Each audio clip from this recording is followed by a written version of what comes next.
Sa pagpapatuloy. Up next, silipin ang bagong sasakyan ni Marian Rivera, isang brand new luxury SUV.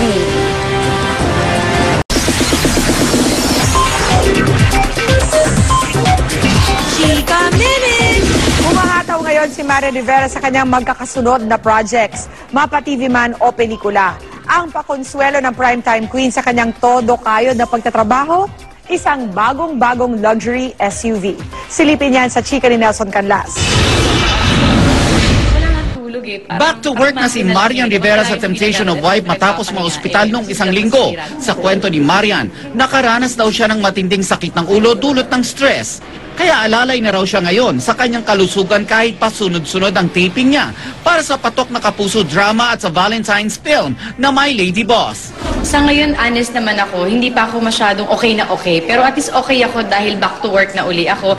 At sinasabi ko nga, hindi ko talaga kaya na iwan yung trabaho ko.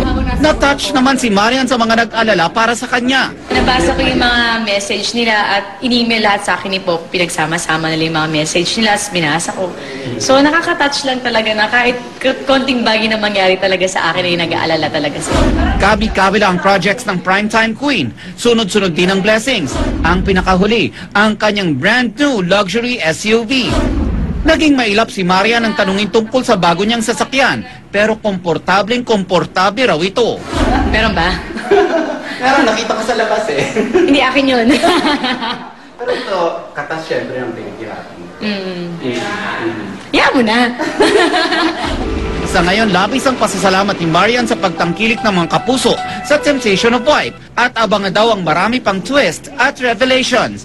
Nelson Canlas updated sa Showbiz Happenings.